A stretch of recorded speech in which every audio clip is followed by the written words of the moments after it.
एक और अनऑफिशियल सलाह, संत बृजभूषण शरण सिंह को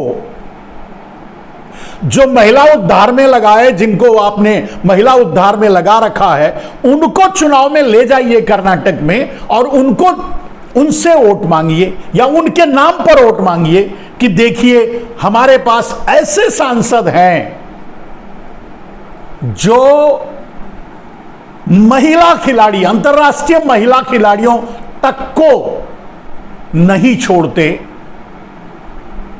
यौन शोषण करने की कोशिश करते हैं, बेइज्जत करते हैं और सड़क पर बिठा रखा है। हमारे बृजभूषण शरण सिंह जी कितने ताकतवर नेता हैं, आप इनके नाम पर हमें वोट दे दो, शायद ये काम कर जाए। करके देखो। जब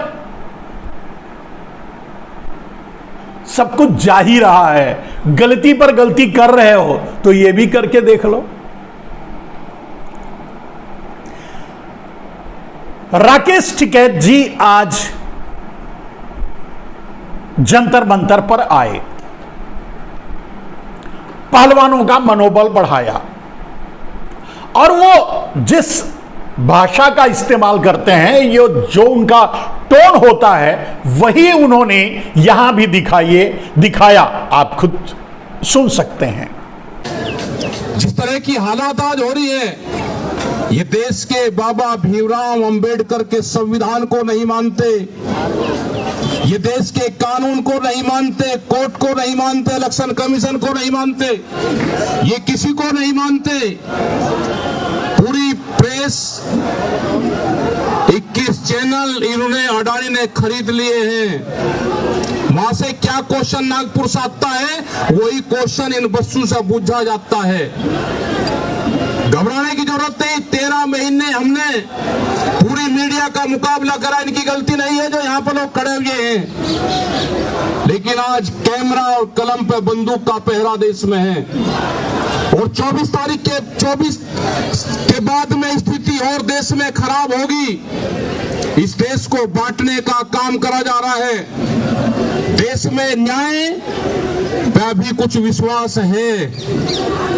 कितने दिन रहेगा ये हम नहीं कहते, लेकिन जो हो रहा है वो देश देख रहा है कि एक अपराधी के खिलाफ मुकदमे दर्ज हैं। हमारे बच्चों ने मुकदमे दर्ज कराए हैं, यौन शोषण के मुकदमे हैं और खुलेआम वो बयानबाजी कर रहा है। उसकी गिरफ्तारी हो, जांच को प्रभावित ना करे। हमारे पास में बहुत एजेंसियां हैं। हमने कहा कि 40-50 क्वेश्चन आप इनसे ले लो, उन क्वेश्चनों के जवाब उनसे ले लो, उनके क्वेश्चन ले लो, उसके जवाब इनसे ले लो, क्रॉस कर लो, उसका पता चल जाएगा टाइमिंग का, समय का।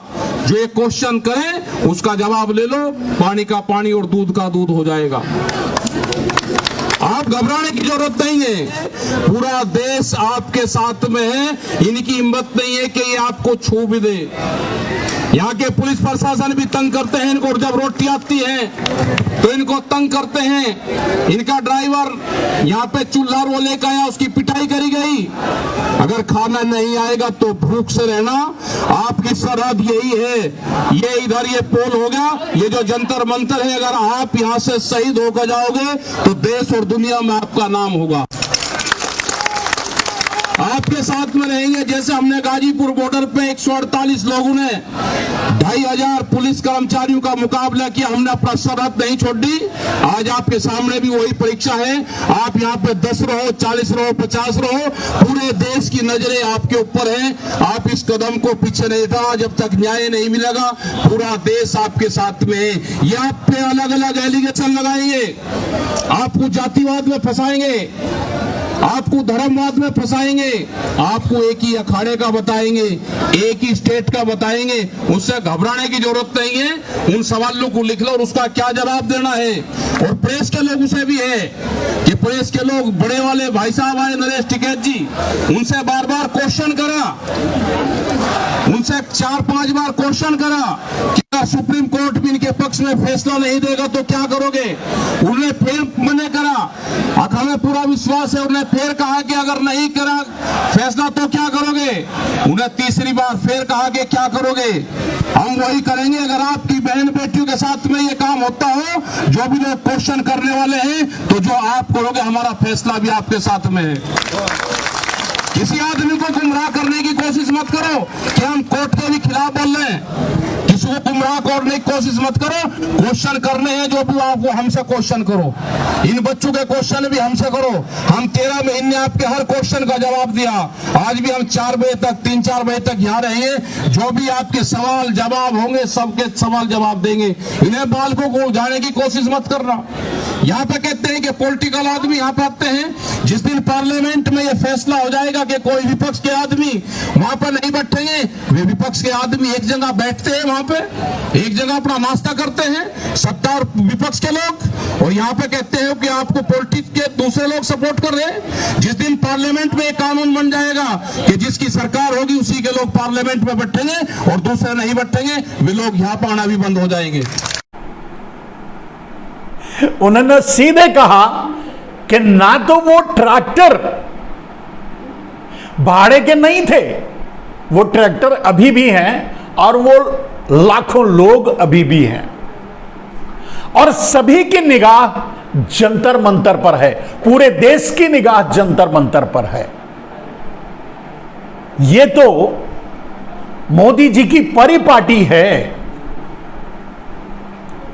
वो उनको दवाई का एक पीरियड्स पूरा देना पड़ता है।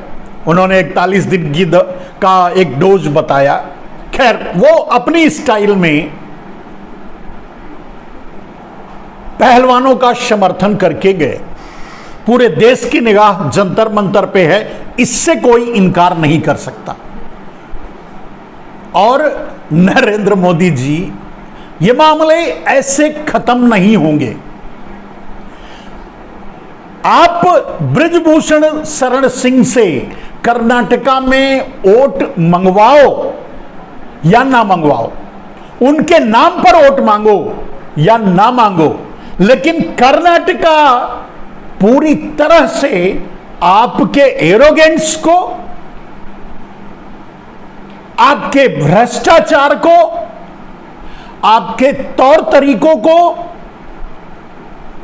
आपकी सरकार को समझ चुका है और वो उस पर वोट करेगा। कर्नाटका पढ़ा लिखा स्टेट है, पढ़े लिखे लोग वहां रहते हैं। आपने पिछली बार चुनी हुई सरकार को भी चुरा करके सरकार तो बना ली, सरकार चला लिए, 5 साल भी बिता लिए, लेकिन उनके हाथ, आम आदमी के हाथ में कुछ नहीं आया। इसलिए कर्नाटक अब मन बना चुका है मोदी जी की आप 0 पर ना आउट हो जाएं कर्नाटका से, बाकी तो और छोड़ दीजिए। जैसे कि आप जाने जाते हैं, हिंदू मुसलमान के मुद्दे दंगा करा करके चुनाव लड़ना, दंगों के नाम पर चुनाव लड़ना, सैनिकों को मरवा कर उनके नाम पर वोट मांगना, जैसा कि पिछला रिकॉर्ड रहा है, उसी तरह से विवादित मुद्दे को सामने रखकर आप आज भी वोट मांगने की कोशिश कर रहे हैं। आपने कॉमन सिविल कोड का जोकर वाला पत्ता फेंकने की कोशिश की। आप तो उसे एक्का समझकर फेंके, लेकिन गिरने के बाद वो जोकर पता चला। कॉमन सिविल कोड पर अगर वोट कर्नाटक में आप मांग रहे हैं तो वो काम तो दिल्ली का है, आप तो कर चुके होते। कर लेना, जब कर लेना, उससे कर्नाटक या स्टेट के चुनाव से क्या मतलब है। खैर, लेकिन आप, मैंने कहा कि आप बौखला चुके हैं तो कुछ भी बोल रहे हैं। जैसे आदमी जब बौखला जाता है तो अनाप शनाप कुछ भी बकता है, कुछ भी बोलता है। वही हालत आपकी है। आप जब कांग्रेस ने आपको हिट विकेट करने की कोशिश की, आपके चुनाव पत्र से जो जवाब आया वहां से पीएफआई, और उन्होंने, कांग्रेस ने बजरंग दल को भी जोड़ दिया, तो आपने बजरंग दल को बजरंगी से जोड़ दिया, हनुमान जी को बजरंग दल का अध्यक्ष बना दिया। आप, लगता तो ऐसे ही है। अब बजरंग बली से कब मिलकर के आपने बजरंग दल को बनवाया, अध्यक्ष बना दिया, ये तो आप बता नहीं सकते। लेकिन ये भी काम नहीं आएगा मोदी जी। ना तो हनुमान जी का रिश्ता कोई बजरंग दल से है, और ना आपका हनुमान जी से या किसी भी भगवान से रिश्ता है। और खड़गे साहब ने तो बोल ही दिया है कि आप तो जहरीले सांप हो। हालांकि उन्होंने बात को खत्म कर दी। तो हनुमान जी से आपका क्या रिश्ता है?